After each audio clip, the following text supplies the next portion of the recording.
My name is Mike Allen, and I'm on the board of the Ellensburg Rodeo Hall of Fame, and I want to welcome you here.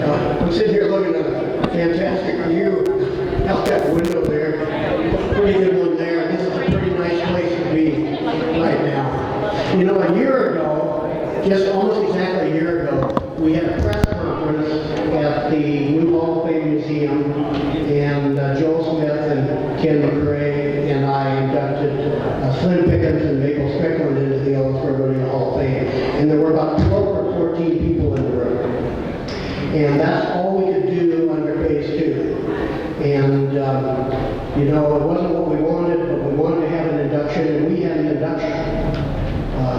And so I can welcome you then to the 25th annual induction of the Ellensburg Rodeo Hall of Fame.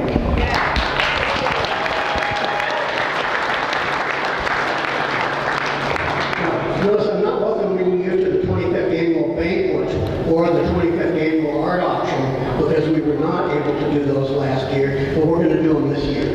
And so it's just wonderful to have this group together again and to be able to do this. In your program on pages 8 and 14, there are some lists of special guests and special thanks that we have individuals and groups who helped us conduct this auction and who have helped the Hall of Fame in many ways. And I want you to take note of those sometime during the evening if you get a chance and look those over. At this time, I'd like to thank Evelyn Peterson of the Spirit Therapeutic Writing Center.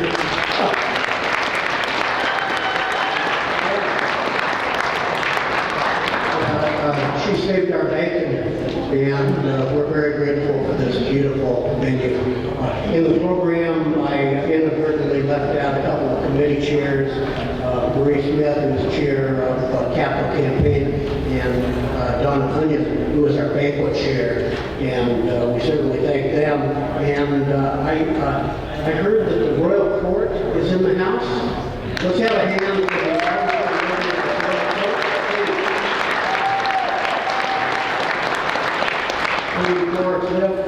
and Princess Clara Van Orman, and the president of the Ellensburg Rodeo, Jerry Doolin.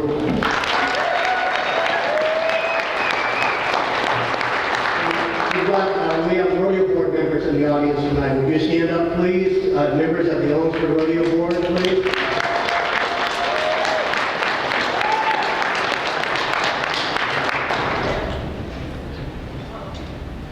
We've got a new president of the Ellensburg Rodeo Hall of Fame. Many of you know Ken Lester from your dealings at Cashmere Valley Bank. You may know his wife Lisa, who works in the treasurer's office at the Kittitas County Courthouse. They got involved in the Hall of Fame the way many of you are tonight, just coming to a banquet and bidding on art and getting interested in the art auction and wanted to know if they could get involved. And Ken joined the board several years ago and has served us in many financial roles on our finance committee and other committees of the Hall of Fame. And when he came on the board, he'd been on a couple of months, and Joel Smith said to me, you know, he could be president of the Hall of Fame. And you know, I don't know whether you're happy this happened or not. I can't. But yeah, he could be president of the Hall of Fame. And we're mighty glad to have you in that position. So stand up so everybody can see who you are.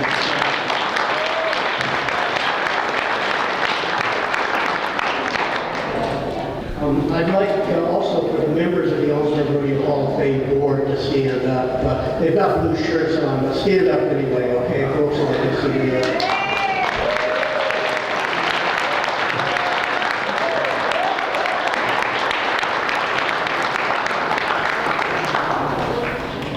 And since we have an incoming president, we've got an outgoing president. And in our 25-year history, the Hall of Fame has had 5 presidents, including Ken here tonight. And so we average about 5 years a term. And I think that this fellow I'm going to introduce you to here in a second, who you all know already, I think he's been a pivotal president of the Hall of Fame. for a number of reasons, which revolve around the fact that he led us into our new museum at 416 North Pearl in Ellensburg, Washington. And he did this with the board and with the work of many folks, but he was our leader, and he led us in fundraising, and with his wife Marie and the community of artists here in Ellensburg and the board created this art auction idea, which has really worked out very well for us and helped us to have a museum. He helped us build an alliance, working with others from the Climber Museum and the Western Art Association. The Hall of Fame joined and created the Western Culture and Art Center at 416 North Pearl, and that's where the Hall of Fame Museum is, which leads me to the final point, which is that he coordinated the logistics of building the museum, and worked with members of the board and members of the community, and they came up with the idea of blowing a hole in the wall, basically. You know, I remember Joe saying, you know, we're going to knock a hole in that wall and connect the downtown pharmacy with the Climber Museum, and and so they did. They got a structural engineer, incidentally, to help them pull that wall. And so they blew a hole in the wall. And under phase, for much of this time, under phase 2 and phase 3, well, phase 1, phase 2, and phase 3 requirements, they built the Hall of Fame. And on July the 3rd, 2020, under phase 2, we opened the Hall, and some of you were there when we opened the Hall of Fame on that July day, on July the 3rd. And so, Joel Smith, would you stand up and take a round of applause here?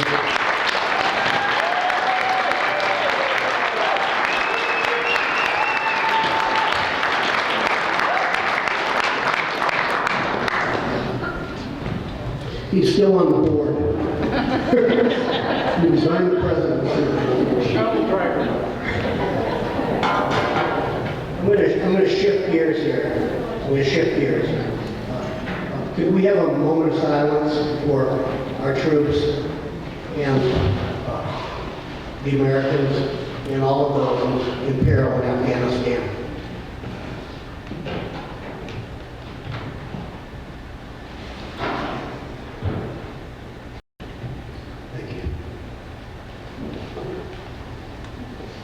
In the late 1990s, when we first started these banquets, we read something called the Cowboy's Prayer. Some of you remember. There's a lot of different versions of this, and you probably heard different versions of it before. This one is adapted by Basher Clark. And so, if you'll join me in prayer. Oh Lord, I've never lived where churches grow. I love creation better as it stood that day you finished it so long ago and looked upon your work and called it good. I know I can find you in the light that sets down through a church's tinted window panes. And yet I feel you near tonight in this dim, quiet starlight on the plains. Lord, just let me live my life as I've begun and give me work that's open to the sky. Make me a partner of the wind and sun, and I won't ask a life that's soft or high.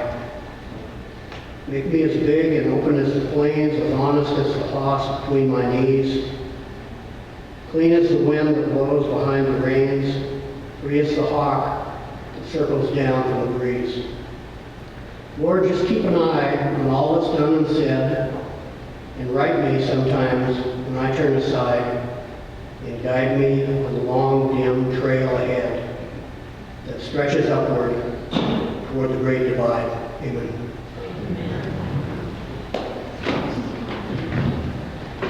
Well, we're going to have dinner. And I would like cattle women, Kittitas County, are going to serve us dinner. You know.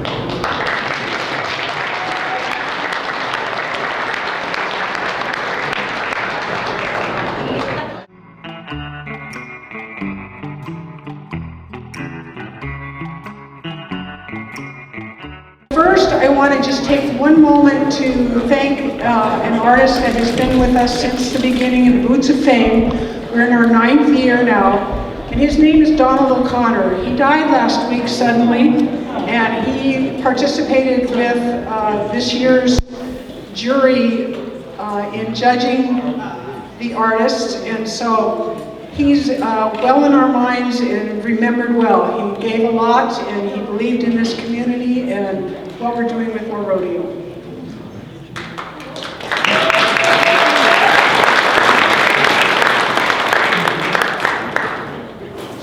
Okay, these awards that I'm going to announce are about giving back to our artists for all they have dedicated and the hard work they have put into making this auction so successful over the last 8 years.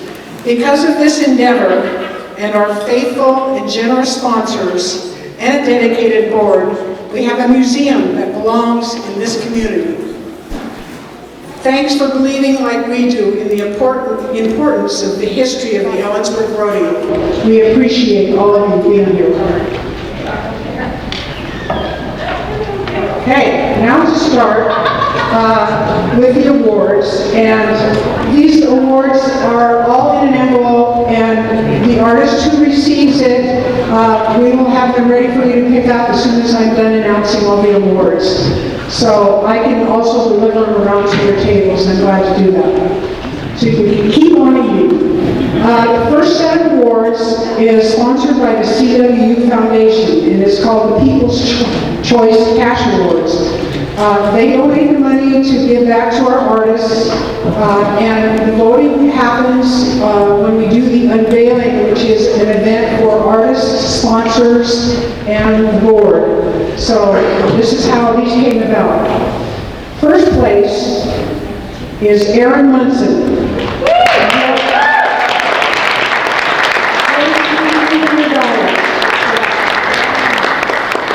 Second place, Damian Smith. And we have a tie for third place, so that'll be split $100 each. Will be Betty Severin and Austin Smith. Congratulations to all of you. Now the second set of awards, Old Mill Country Store gives gift certificates, and the Ellensburg Rodeo Hall of Fame gives cash to the artist. Cash goes to the first place winner, and then there's our runner-up in each category. The technical and execution first place is Aaron Munson. And our runners-up in that category are John Brotherton, Julie Bacher, and Amanda Hansen. Technical and execution. Creativity, first place, Damian Smith. Runners-up are Anita on Mende, Lynn McGowan, Christian O. All runners-up to the Creativity Award. Theme content, first place, Christian O. Runners-up, Samantha Robbins, Betty Severin, and Patty Erickson. And the jurors' flags of merit, first place, Aaron Munson. Runners-up, John Schmidt, Ken Hurley, and Penny Hammond.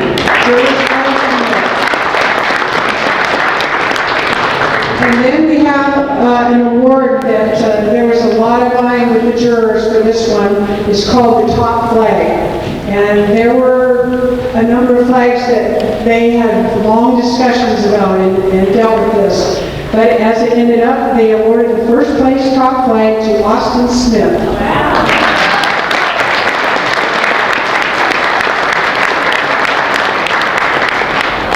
Okay, now we have a separate award that is a People's Choice Award done by the Climber Museum, and there's voting that goes on through the whole course of the art being shown at the museums.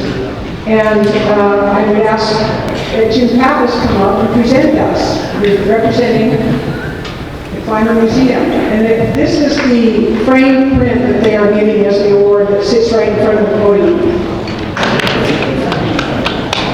So this is it, you can still see it.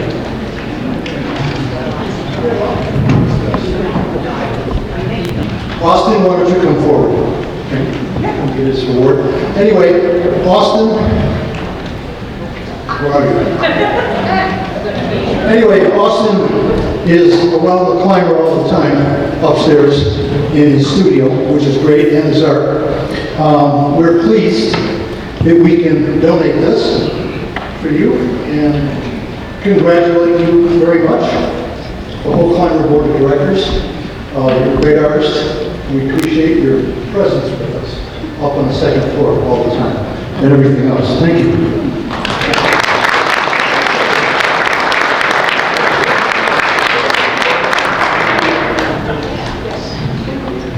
That concludes our Artist Awards. So now you kind of know where they stand in other people's minds, but pretty soon here we'll be starting the bidding on the auction. So finish your dinner and enjoy.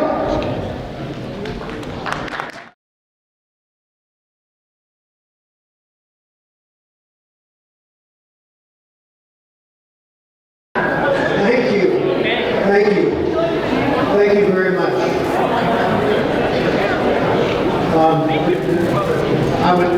We're gonna get into the induction portion of the program now, and I wanted to preface it all by talking a little bit about Bertha Morrison for a couple minutes here. You know, Bertha Morrison, the late Bertha Morrison, was on our board for many years, and one of her great interests was the Ellensburg Rodeo before World War II.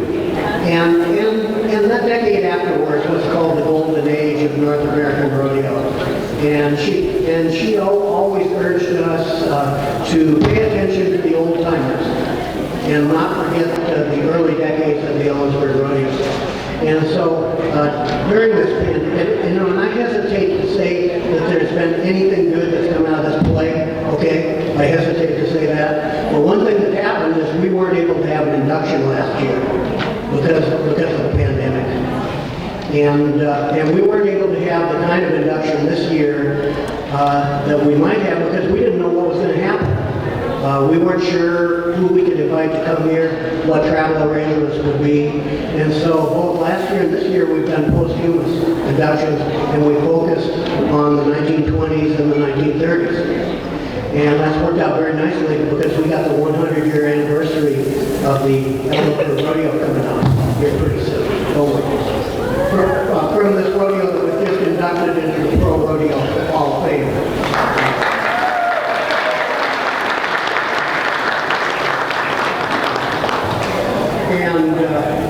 And so if Ken McRae had come up and joined me here, we're going to get started on this induction because we've got a couple of really interesting inductees.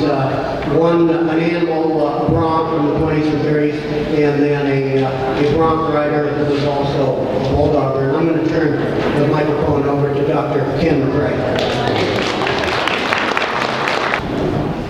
Thank you, Mike. Most of you know, some of you may not, but that man who was just here was the heart and soul of the Ellensburg Rodeo Hall of Fame. He was the founder, and he's been a strong, very strong advocate ever since then, and probably will. So, big hand for Mike.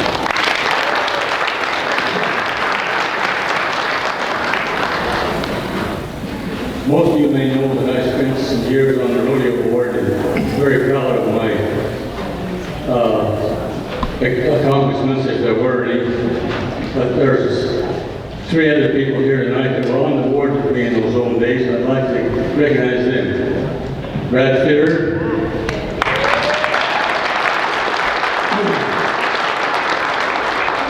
Dr. Glenn Madsen, Conrad.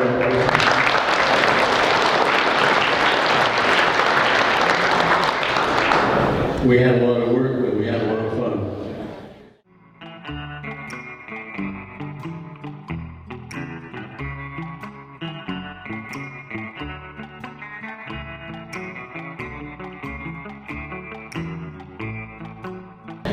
I have to apologize a little bit. I'm standing in here and I wasn't really scheduled to do this until I walked in the door tonight, but one of our newer members on the board, Daniel Beard, was going to give this presentation, but he's on the rodeo trail, either in Stanton, Idaho or Bremerton, so he couldn't be here tonight, so I'm taking over. I'm probably one of the oldest ones here that probably knew Leo Muma personally. There may be a few others, but Leo was a Colville Indian cowboy, lifelong bucking horseman. Started having bucking horses as early as 1919 and stayed up. He finally retired in the middle 50s. My younger days, when I was in high school and college, and a year or two after that, I had a sort of a fledgling career as a bull rider. And I got to know Leo pretty well. He was always the one that flanked him. One of the other animals he owned that I might mention a little bit was a great bull named Hawk. He was branded with a 0. The bull was gentle. He'd been raised as a calf, but he knew how to buck and very, very seldom was ridden. I happened to be at Cottage Rodeo one time in the early 50s. World champion Jim Shoulders drew out, and he rode him for about 7 seconds, as a lot of people did, but finally I tightened up and threw him off, and Jim landed up right across his horns. And instead of going wild and trying to gore him to death and so forth, Pop just tipped his head over and let him slide off. He had a chain around his horns and they would lead him out of the arena. He was raised as a bucket calf and a dog gentle. The horse we're going to talk about tonight is one that Leo claimed was the best horse he ever owned, and he owned a lot of horses. As I say, he started out in the early days of 1919, and finally, this horse was, he got him early in the late 1900s, early 20s, from a family called Hudspeth, and they tried to break him. Nobody could ride him.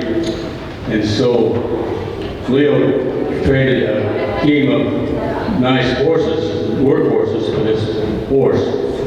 And he bucked off some world champions, and he actually bucked until the late 30s, from 1919. So he was long-lived and a great bucking horse.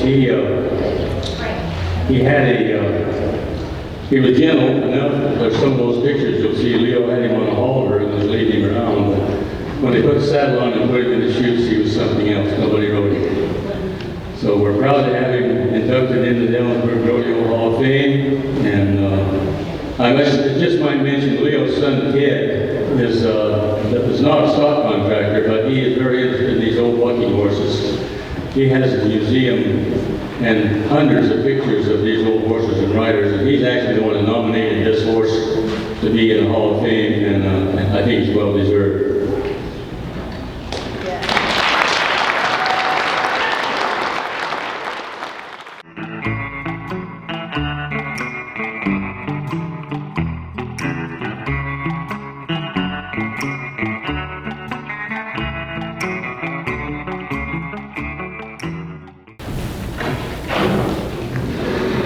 Well, I asked the board if I could do this Fritz Curran induction because it's a pretty interesting story and an important story. I first read about Curran about 20 years ago. I was reading an old book by Cliff Westermeyer called Man, Beast, Dust: The Story of Rodeo. Highly recommend it. It was published in the 1940s by University of Nebraska Press, and it's still in print.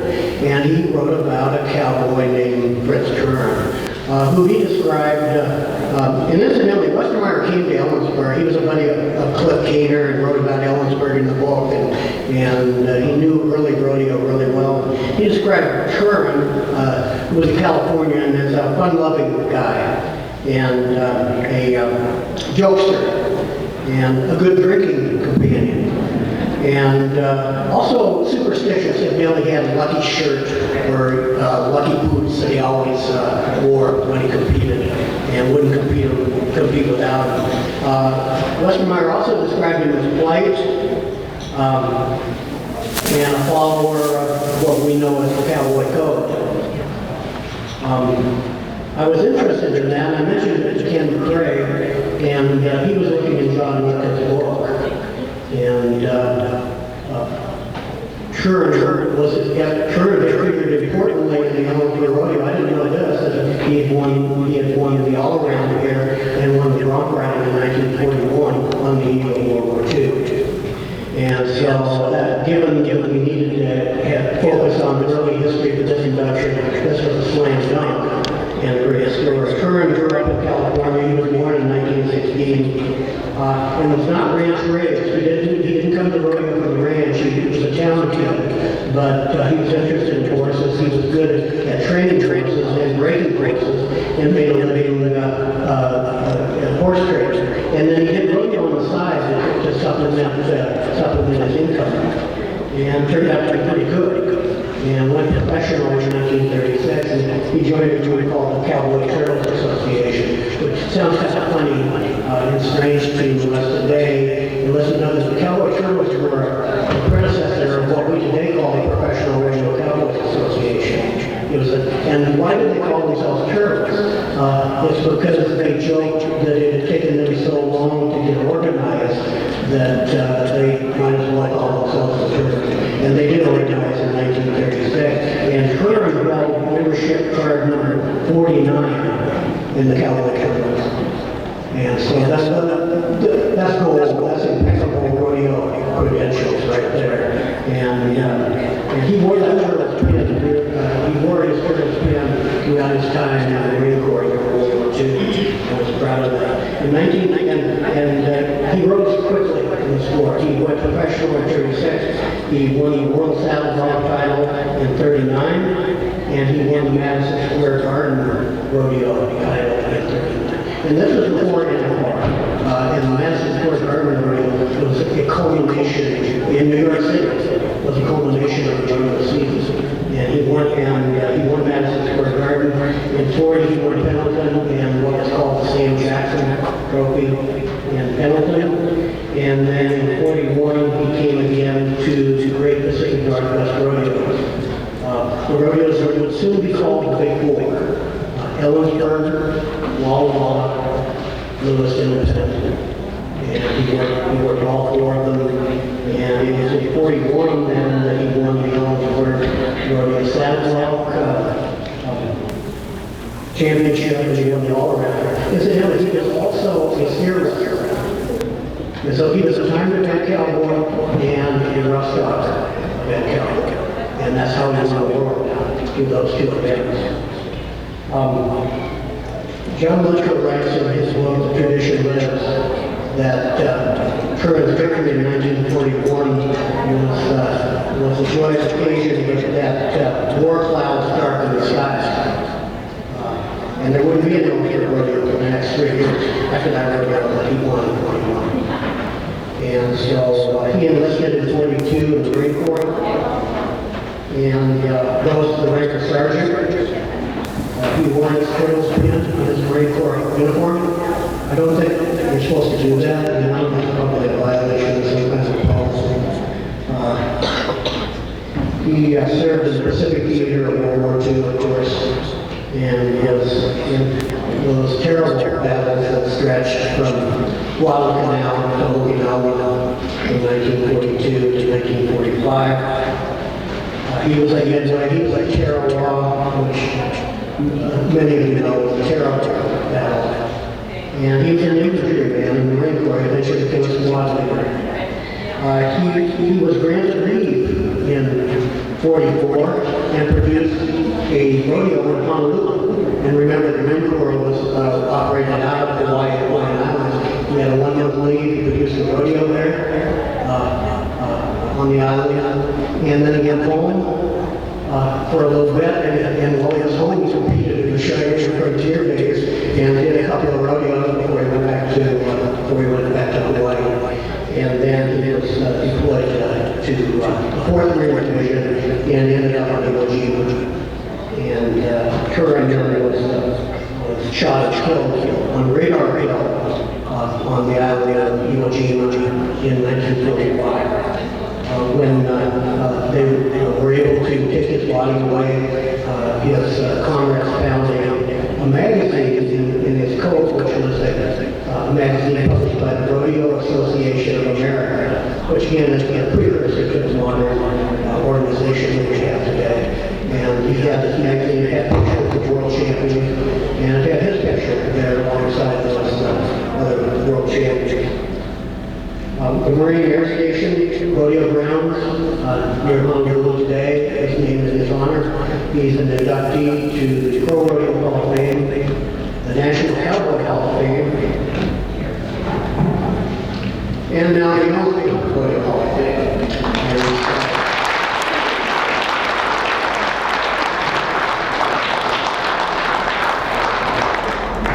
He stands for the